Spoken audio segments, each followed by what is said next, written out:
Hi! I've never ever done this before, so bear with me, thanks! Just waiting for Loa to jump on. Hi! There we go. Let's see if... how I do this. How do I do this? How do I do this? Does that work? Is that gonna work? Hey! Wait, can I hear you? Way up you, let's way up. Let's go. Takeover. How are you? How are you feeling? I'm good. How are you? I'm good. This is a new way to do AmBIssadors, I guess. This is also like the first time we've spoken like face to face since everything happened. So Yeah, because we were supposed to meet up, what was it, last weekend? yeah. Yeah. We were like, oh, let's record some more videos. It's like, I guess we're in lockdown and you're dying. Yeah. So. How are you doing? Yeah, good. It's been a busy but productive day of the takeover. Yeah, I love Takeover so far. Yeah, thank you. I'm gonna have to be very careful because you know me, I'm not very good at the whole no swearing thing. So this is gonna get interesting. I also see that you thought to set up a tripod. Good thinking. Yeah, I was like, if I'm gonna be recording all day, Lord knows I'm not gonna do it with just my hand because I was like, I'm getting myself a tripod. We're gonna use it for other stuff too. It's gonna be cool. Right. So the topic today is all about Pride, right? Mm-hmm. So we're doing a by Pride takeover. I guess it makes sense to talk about Pride. So let's start with introductions, I guess. So my name is Vaneet. My pronouns are he, him. And you can introduce yourself. Hey, so I'm Lo. My pronouns are they or she. And together, Vaneet and I are the AmBIssadors. We run a YouTube channel together where we talk about bi issues and our experiences. So yeah, come and check us out afterwards. Also, I will note to everyone who's joined, I've never done a live before, so please bear with me if I miss something that you say. Okay. But yes, so the topic today is going to be about inclusivity at Pride. So we're going to be discussing how we want Pride to do better by us, the issues that we've seen at Pride, but also end on a nice little positive note of our favorite moments at Pride. Yeah, for sure. So, Vaneet, when do you think was the first time you ever saw bi inclusivity at Pride? Because I know that I definitely attended a few Prides before I saw anyone even talk about bisexuality there. So it's interesting because as you know, I only came out a few years ago. So I came out in 2017. And 2017 was the very famous year where I came out as bisexual. And then I saw that there were no bisexual groups at Pride. This is Pride in London specifically that we're talking about. Again, we have to be careful about what we say. But that was quite a hard moment for me because I'd spent so long in the closet and I'd spent so long denying my sexuality to myself because I just didn't see it as real. And then to see one of the biggest ones in the country, maybe the world, one of the biggest Pride celebrations, just not involve bisexual communities and groups was devastating. I saw a lot more in 2018 and then a lot more last year. But again, it just feels not enough. Yeah. How about you? So I came out quite young. I came out at 14, and then I went to my first Pride, I think, at 15. So I'm from just outside of Brighton, so I went to Brighton Pride for a couple of years running when I was a teenager, and I still try and go whenever I can now. But for the first few Prides I went to, I definitely didn't see any bi groups or even really many bi flags in the in the parades. And so I guess this must have been around 2010 that I started going to Prides. And there wasn't any bi representation there, hardly at all. And it's getting better at Brighton Pride. Bi Pride UK marches with them every year now. And I think there's a few other bi groups in Brighton. But the first time I went to London Pride, which was actually in 2018 when I was part of the first Bi Pride Float initiative, that was like the first time that I ever saw like bi people represented at Pride. So I'd been going to Pride for like, I don't know, 5 years before like I ever even saw like a bi group in a Pride. So which is insane, right? Because considering a lot of reports say that we're the largest demographic in the community, they say what, 52% of people identify as bi or some level of fluidity. Where are we? Why aren't we more prominent? Why aren't we there? exactly. I think one of the things that I did see, so it was in 2018 where I really, like I went in 2017 to my first ever Pride in London. Still sort of semi in the closet, but went with friends who sort of knew-ish. Yeah. And it was interesting because it was in 2018 where I then went to all of them. And I kind of heard about the... Sorry? You went to all of them? All of them, sorry. When I say all of them, I went to like the big three that they call it. So I went to Manchester, Brighton, and London. So I went to all three of those. And I heard about the float, but obviously I was marching, so I didn't see it. I didn't see anything in Brighton at all. But in Manchester, they have a little like community tent. I think it's like part of a car park. I don't know. But they had like a little area where it has all of these community groups. And the first one I saw when I entered was the bi group in Manchester. I think they're called Biphoria, if I'm not mistaken. So I saw that group as the first thing I entered and immediately went into conversation with them about the stuff that bisexual people experience. And it was really just nice to just have a little moment of just be like, hey, look, the first time I've actually kind of seen us in person being represented. Yeah. That was a nice moment. And I think that's part of the reason why, because you and I both obviously went to Bi Pride UK last year. For me, that was like such an incredible moment because, again, whenever I go to Pride, there's maybe like one table dedicated to bi issues, if we're lucky. In like 2018, when we had the float, Biscuit were running a table there.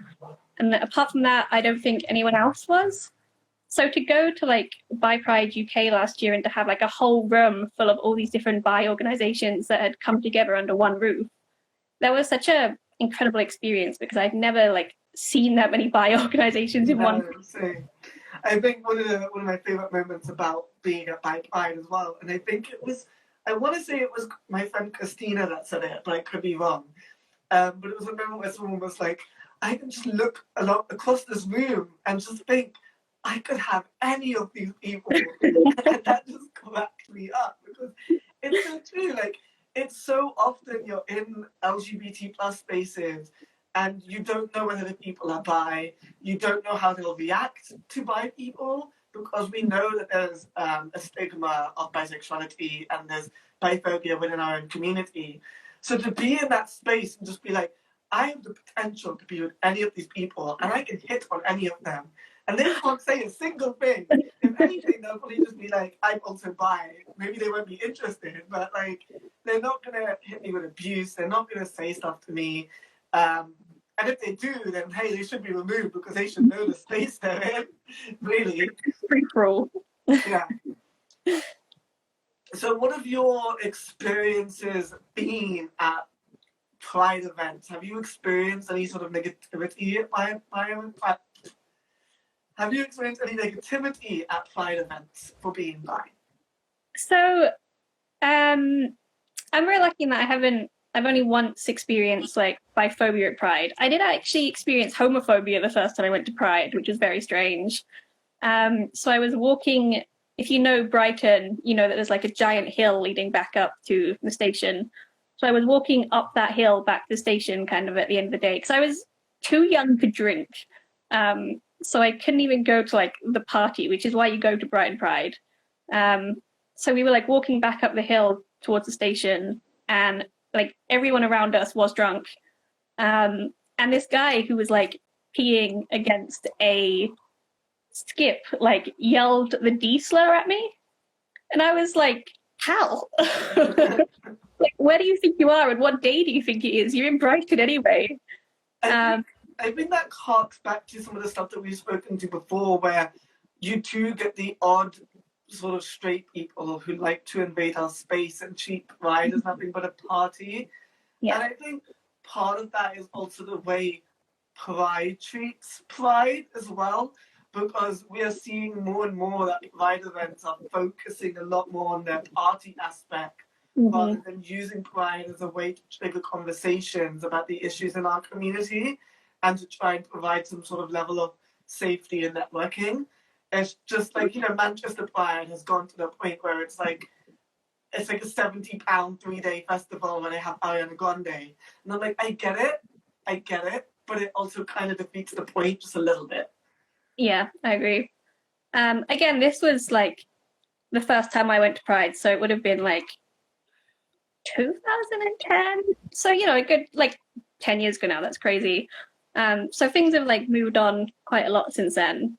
But actually in 2018, when we did the first Bi Pride float, obviously I walked with the float on the day, and one of the announcers made some joke about, the bi people have managed to pick a direction to walk in. I think that was a joke he made. It was just like, oh, come on. We worked so hard to get here. And that's actually, so I had a similar experience. So the first Black Pride that I went to was in 2018. And again, it isn't an issue with Black Pride, just like it isn't an issue with London Pride in terms of that announcer. But I had a moment where I was speaking to someone who was working on a stall, and they asked me what the flag was that I was wearing. And I was like, well, we're at a Pride event, you should probably know this flag. But anyway, so I was like, well, it's the bi flag. And he was like, oh, so you're one of those greedy ones. Ugh. Like, no, we're not greedy. We're just, bisexual. And he was like, yeah, one of those greedy ones, one of those. And I was like, why is this happening? And I just walked away. And obviously I reported it, and I'm sure it was dealt with, because I know people who help organise UK Black Pride. Obviously back then, but I know them now. And I know that there's a lot of bisexual and pansexual representation within their community organisation. But it shows that it's so prevalent within our own community, and we need to make sure that we are tackling this, and we're dealing with this at every instance, which I guess leads us on to the conversation of how can Pride do better to ensure that bi people don't have those kind of experiences? How can we make sure that the events are truly inclusive? Yeah, so I think, the first step, obviously, and apparently this is a lot to ask, is to make sure you have bi representation at your Pride. You have to have bi groups in your parade. You need to have bi groups in if you're doing queer fair, and I would say have more than one bi group, because so often prides are just oh, we've got one bi walking group, so we're representing, bi Pride, and then you have 8 different, cis gay men groups walking.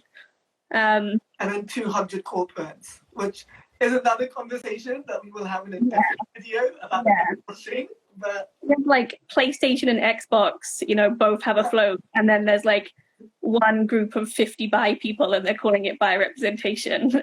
Exactly. Yeah, let's not do that. No.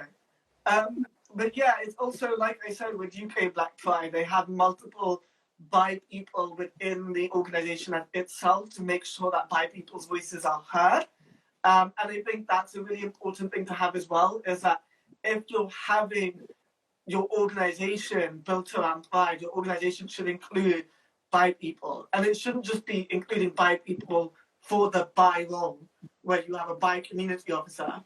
You should have bi people in a variety of different roles. Why don't you have a bi person doing your PR? Why don't you have a bi person doing your finances? It's a little bit telling when they only have one bi person and they're in the bi role. It's very pigeonholing. We are multi-talented people, just like any other people. It needs to be structural as well as kind of on the day. And I think that also is reflected in kind of the language that's used. I have some qualms with like "love is love" as a phrase in general. I think it's great, but I think it's also a little bit toothless. Um, but being aware that you're not just using imagery that's kind of two cis same-sex people in like all of your posters to represent pride, which I think most prides are getting better at, and that also speaks on the importance of like trans inclusivity and ace inclusivity. So yeah, making sure it's structural, like from the beginning, that you're not working from language which is binary and kind of exclusive of bi people as well in your marketing, like you said, in your PR and in your slogans. Yeah, definitely, because you will get organizations that still say bi means two, and you will still have organizations that will say opposite sex, and it's like you aren't being inclusive here. And when you're a pride, you're supposed to be the epitome of the inclusivity, because at the end of the day, what is bigger in our community than pride, right? It's probably the most important day in our calendar, which is why we're all very distraught that they will be cancelled. But it's probably the most important event in our calendars. Yeah. And I think it's important to have a policy as well. So when you're saying that you have, you're not going to stand for certain things, make sure that you explicitly call out biphobia. You're not just saying bigotry, and you're not just saying homophobia. You need to make sure that you're saying homophobia, but also biphobia, transphobia, etc., etc., aphobia, just to make sure that you're saying that, look, we don't stand for any of this, and then having a very zero tolerance about it as well. So if someone comes to you and say, hey, one of the people that you are collaborating with, that you are giving space and giving a stall to, has just discriminated against me, or just made like a offhanded joke, which I'm pretty sure what that guy did to me at UK Black Pride, an offhanded joke of something that's rooted in biphobia, you have zero tolerance, and you will just tell them to leave then and there. And also to have it in your training, because obviously before prides happen, all the groups and the volunteers do like a lot of prep. When we had the float in Pride and when I had the walking group last year, like there's a lot of prep that goes into it beforehand. And to make sure that you're giving examples of like what biphobic language is to like your volunteers and to your stewards and to the people who are going to be working on the day, like people who are behind the bars, whatever. And that's on corporations as well. Like when you're a corporation who's like selling beer at Pride, you need to make sure that all of your staff who are working on the day are like on it with like no tolerance for homophobia, no tolerance for transphobia, no tolerance for biphobia. And it needs to be part of your like preparation. Yeah, exactly. I 100% agree, because obviously in a moment where you experience an issue, you need to be able to go to someone, and you need to make sure that the people who are working at your event in any capacity are equipped to deal with that, and they need to make sure that they can identify it properly, because the last thing you want is for you to identify a problem, and because they don't understand the issue around biphobia, they might just go, oh, that just sounds like a little joke, that's the last thing you want. So you need to make sure that all of your staff, like you said, bar staff and any kind of staff, that way if someone experiences an issue, they can go to someone like the person behind the bar and say, hey, I just experienced this, and they will be able to contact security, get that person removed, because those people shouldn't be welcome in the space. End of discussion. For sure. And I think it's a bigger discussion, like this is going to be the understatement of the century, but biphobia is just not taken seriously. It's not taken as seriously as homophobia or like even transphobia. And so that's not just a problem with Pride, that's just a problem. Yeah, but it's very much exemplified at Pride. Yeah, it's just a constant thing of like, oh, but they're just asking a question, they're just wondering. So, for example, when we say, oh, this person's asking me, which do I prefer? They'll just be like, yeah, but, it's just something that they're intrigued about, You just need to, which one do you prefer? And it's like, stop. So, and yeah, I definitely think that there's a wider discussion on that as well. But it's amplified at Pride, and it shouldn't be.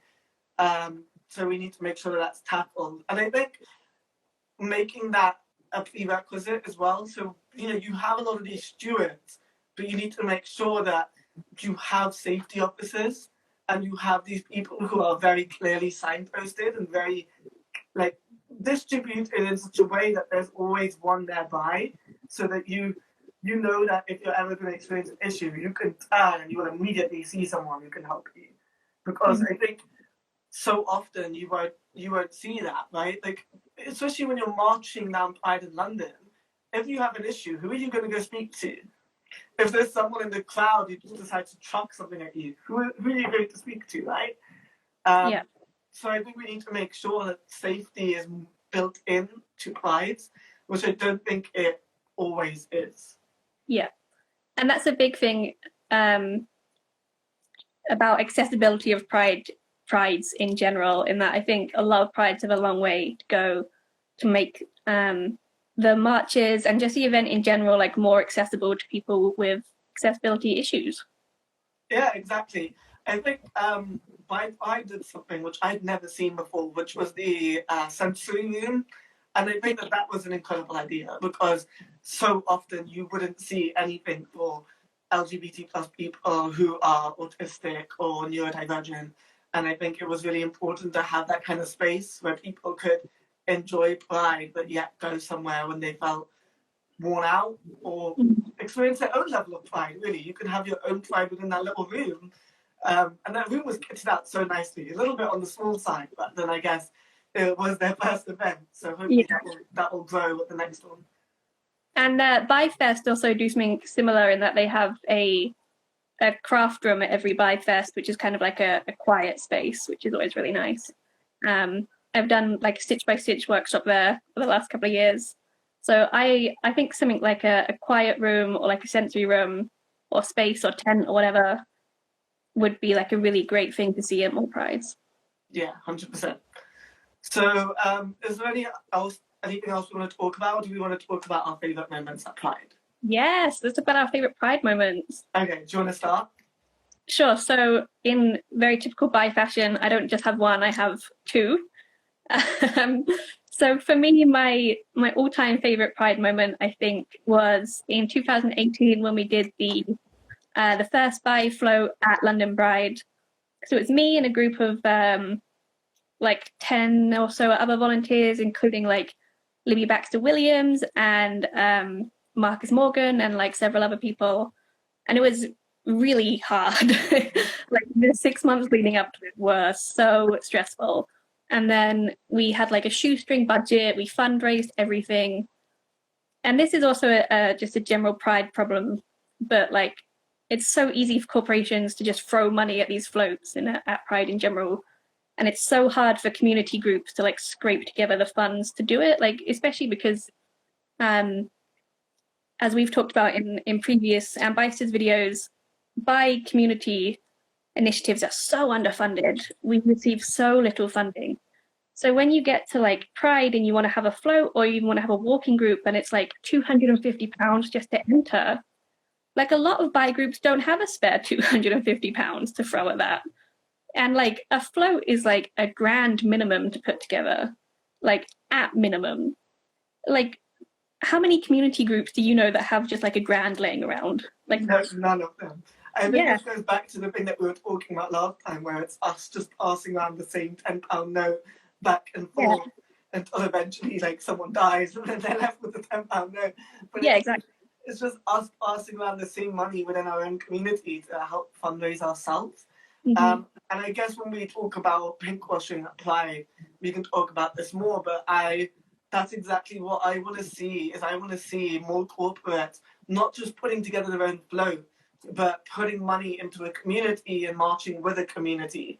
Yes, I think if you're a big corporation and you're having a float, like go slash your budget in half, keep half for your float, and then give the other half to like a community group so that they can have a Pride fund. Like that's how to be a corporate ally. It's not to have like the biggest, best float. It's to give your money to grassroots LGBT plus organizations so that we can represent ourselves at Pride. Our friends at the London Bisexuals Meetup said corporations paying a company to design and build floats can easily spend 10k. Exactly.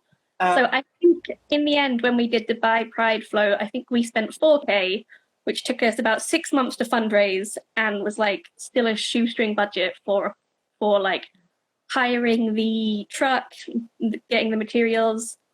But my favorite memory from that year was on the day, it was my job to herd the bisexuals from the meetup point to the float, which was like herding cats. I had to herd like 50 excited bisexuals about a mile along the parade route, through like weaving through all of these like other floats and all of these other groups. And I was getting really stressed because I couldn't find the float. The float was right at the front. I was lost. I got all the bisexuals lost. And then we rounded this corner and like there it was. And like it wasn't finished. Like the volunteers were still like nailing bits onto the side of it. But like all of us had this moment where we just like stopped and looked at it and it was real. And I think all of us, like all of the people who were walking with us and all of the volunteers, we had this moment where we were like, this is the first bi pride float we've ever seen at a pride. Like, how is this the first time we've ever seen a bi float? And so we just kind of like stood there and like all of us had this moment of just like looking at the float and being like, whoa, it's real. And then like all of the like walkers who were with us like ran over to it and were like taking selfies and like putting glitter on each other. And like that was my favorite ever pride moment, was just that moment of like, yeah, we should have seen a bi float before, but like here it is and it's real and like we did this. So that was my favorite moment. How about you? One of our friends, friendly magpie oracle, said herding bisexuals definitely worse than cats. Oh yeah. So my favorite moments are all from UK Black Pride. Like I said, I experienced that one issue, but UK Black Pride for me has always been my most favorite moment because of the fact that it really feels like I can access all of my identity at once. Like you might get the odd bifo, but like being a queer person of colour, it's so hard to kind of exist at Pride in London at times. And all the prides, which are just so excessively white.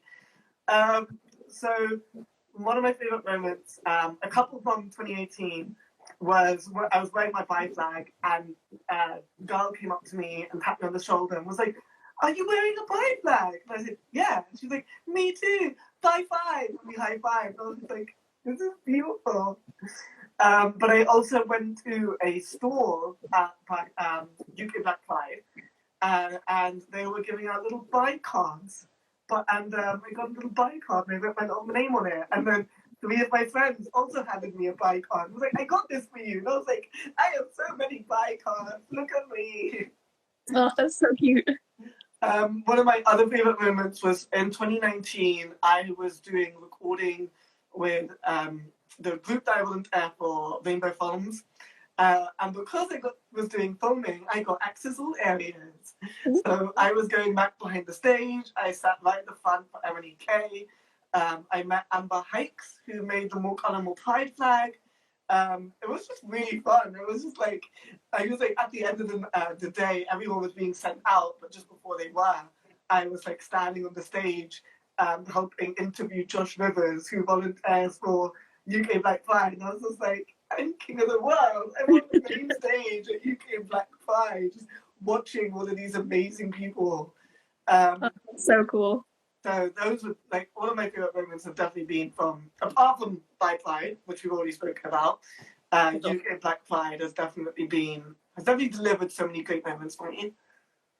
I think my second favorite Pride moment was so last year Pride in London invited me to have a Be With The Tea walking group. So they had like With The Tea walking groups at the front of Pride last year in reaction to the other 2017 mess up, which was when obviously some transphobes gate crashed London Pride and then ended up leading it, and it was a whole disaster. I think that was in 2018 that happened. Was it? Yeah. Because we actually didn't realize that had happened. We knew that there was like a delay, but we were like still building the float at that time. Yeah, because that was the first time I ever marched in Pride in London in 2018, and it was just endlessly delayed, and we were just like in the boiling hot sun going, "Are we going to leave soon?" It's like been over an hour. Yeah, the only good to start walking. the only good thing to come out of that was like that extra hour is the only reason we managed to like nail parts of our float on, because like we'd not had time to finish. But so last year I had the Be of the Tea walking group, and obviously we were walking along, and Sadiq Khan was like in the mix, and we saw him, and like my group of marchers just like absolutely mobbed him, and were like, "You are taking a picture with us in our bi flags," and so all of these marchers just like swarmed Sadiq Khan. And I've got such a lovely picture of him, and he's like crying in it. And then there's all of these bi people who are like fist pumping and have like just basically like attacked Sadiq with like bi hugs. That was my second favorite moment, was just watching all of them like laser to him. I'm so jealous. I would have loved that.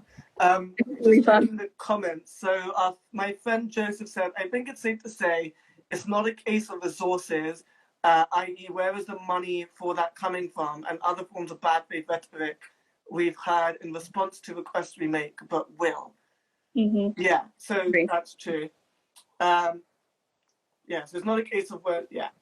And then he also said it was in 2018, which was, yeah, when the transphobes took over. I didn't find out what happened. I don't know about you. I didn't find out what happened until we left the march. Same. Yeah. They didn't there was no signal or anything.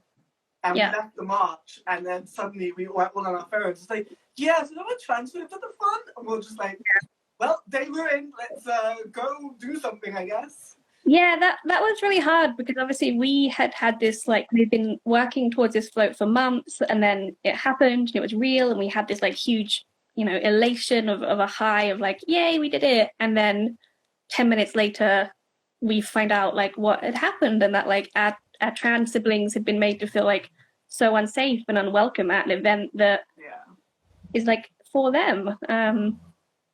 It was just checking the other comments. So London Bisexual Meetup said 4 bi groups were at last year in Pride in London, which I didn't realize. Didn't realize there was 4. I know that the London Bi Pandas were there, and I saw their float pictures after the event, and they were beautiful. It was fully queer revolution, which I loved. So last year, I guess it would have been Be of the Tea, London Bi Pandas, London Bisexual Meetup, and Bi Pride UK would have been it. Yeah, London. That makes sense. I know last year they also had a few bi events. So I actually attended one in the shop that they had, a little pop-up shop. They had a little downstairs, and Lewis Oakes, is his surname, I think? He was Oakley. Oh, it might be Oakley. Sorry, Lewis, if we've got that wrong. Lewis Oakley. He was hosting an event with Pride in London at their shop for bisexual men, which I think was a really great thing. London Bisexual Meetup confirmed. Oakley. Apologies. But yeah, so I think that was really great. So they're definitely trying to do better. I just want them to go further. Keep going. You're not there yet. Before I head off and let you carry on your takeover, firstly, thank you so much for having me do an AmBIssadors with you. Of course. So I have 2 questions before we go, unless you have any for me afterwards. So I've obviously not attended UK Black Pride because like it's not my space. So do you think that they are maybe ahead of some of the other prides when it comes to like bi inclusivity? Because I've kind of heard that mentioned by some people. I do think that UK Black Pride has done a very good job with bi inclusivity. I've always seen a few stalls there.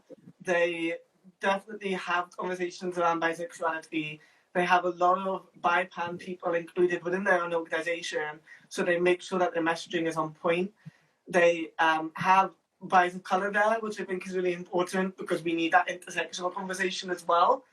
And in terms of you attending, even though you're not a person of color, I still think it's worth non-people of color attending something like UK Black Pride, because I think it's really important to attend the conversations that we have there, because they have a second stall there which is all about well-being and learning about intersectional issues, and I think a lot of people could learn from that.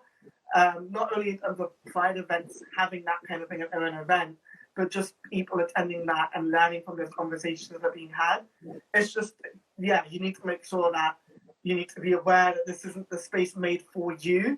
And so be aware of your privilege that you have and aware of the space that you're in, and make sure that you're not taking up space from other people. Yeah. Great tips.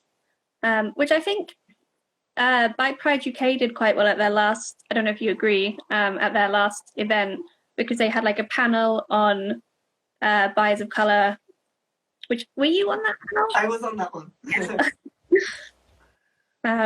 How was that experience for you? That was really good. I think it was really nice because I think that was probably the second panel I've ever attended. It was thanks to London Bisexual Meetup that I got onto that panel because they put me forward for that.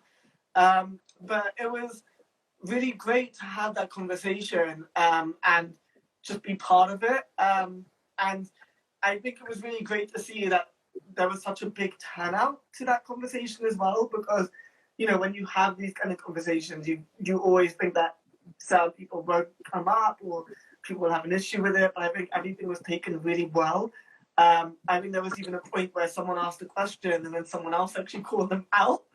And I think that was a really interesting thing to see, and to see people learning from each other as well as from the panel. Yeah.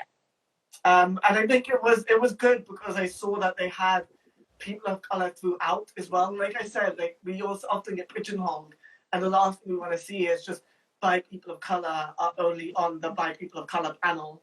And so I think it was really great to see that we were on a variety of different panels. I think that there's still ways to go there. I still think that there's more that they can do there. But I think for their first ever event, they did a very good job. Yeah. And it was the same as the panel I was on. I was on the community panel. And we kind of had questions about like inclusivity for people of color and people with disabilities. And I thought that was handled like really, really well by Pride in general. Yeah, definitely. Just going to check the comments. So we have one from Friendly Magpie Oracle again that says, what's forgotten is that Intersex Pride was supposed to be leading the 2018 London Pride for the first time, another minority group in Pride. Didn't realise that. I didn't realise that they were supposed to be leading. That's even more upsetting that it was intersex people at the front, which again is another community within our community that doesn't get talked about at all. And it's kind of sad that the moment was stolen from them by transphobes. Yeah, and I wish that, looking back, like I don't want to dwell on it too much, but I wish it'd been communicated by those of us who were in the parade that year about what was happening, so that we could have reacted to it. Because I think in a way we all became like complicit in how it was handled. But anyway, that's too negative for this live stream. Yeah, I agree because it didn't feel right afterwards. I was dancing and celebrating, and it's just like we just had a really terrible moment which just hurt numerous trans people in the crowd. Yeah. Rob from Bi Pride said all Bi Pride UK panels have POC as a policy, which I noticed, and I definitely love that. Yeah. I also want to give a shout out to UK Bi Pride for last year. All of their panels had sign language interpreters, which was amazing, and not enough like initiatives in our LGBT community in general ensure that. So I thought that was really awesome to see last year. Yeah, I definitely think that Bi Pride did a lot of things which a lot of people can learn from. I think UK Black Pride and Bi Pride definitely do a lot of things that people should be learning from. Sure. And the other thing I was going to ask you to kind of end this stream on is, as a bi man, obviously you're in the minority as to being out, because as we know, something like only 16 to 18% of bi men are out. So how do you think that prides in general can be more inclusive and better representative of bi men? I mean, I think what Pride in London did last year by having a bisexual men's meetup was a really powerful thing. And I think that that's something that they could be doing more of. I don't think that event was exactly massively publicized. And I think that they could publicize and push that kind of stuff out more. And I think that they could do that by teaming up with more organizations as well, having stuff like London Bisexuals Meetup or Bi Pride, being involved in holding those kind of spaces is important. But I think, yeah, it's not just doing a bisexual meetup as a whole, but having ones that are very specific, not only just bisexual men or bisexual women, but bisexual non-binary people who often just get forgotten about every single time someone says that we're binary. We just forget about non-binary people as a whole. So I think that that's something that they need to do more of, just hold more spaces for us. For sure. Cool. Is there anything else you wanted to chat about on our little live episode of the AmBIssadors? I don't think so. I think this has been really great. It's been nice to do it all live for once. Been so cute. We got any questions before we go? I've not got any. Is there anything you want to say? I guess the last thing I want to say is that is a quote from someone talking about the mother of Pride, who is of course Brenda Howard. And after she died, one of her friends said, "Next time someone asks you why is it called Pride, tell them because a Jewish bisexual woman called Brenda Howard thought it should be." So that is my Pride quote I would like to end on. I love that. So for everyone watching, this episode will be posted during Pride Month on the AmBIssadors YouTube channel. I'm hoping that I can download this. I think I should be able to. But, yeah, hope this is recording. I've never done a live before, so we'll find out. But yes, I will be downloading this and it will be uploaded in June. So keep an eye out for that. And I think because we've just done it, you can probably watch it back as well. So feel free to do that. Again, I'm still doing a Q&A and I've still got a takeover for the next 3 hours. So if you have any questions and anything you want to say, feel free to send it my way. And then after that, we still have the AmBIssadors Twitter, which is just at the AmBIssadors. So feel free to contact me or Lo on there, and we can respond to you because we're always fielding questions on there. Yeah. If you want to get in contact with us at all, you can find me at NintendoMag888 on pretty much every single platform you can think of because I'm very professional. Do you want to drop your links, your tags? Yeah, so you can find me on Twitter at LOLoShearing. And then I also have Medium, which is at Lois, LOIS Shearing. Or yeah, follow us on the AmBIssadors. And thank you so much for having me on your live today, Vaneet. Thank you for joining. So enjoy the rest of your takeover, and hopefully I will see your lovely face in person soon, but who knows? Fingers crossed this pandemic ends soon. Yeah, and thank you to everyone who joined, and keep safe and stay indoors. Thank you, everyone. See you soon. Bye. Bye.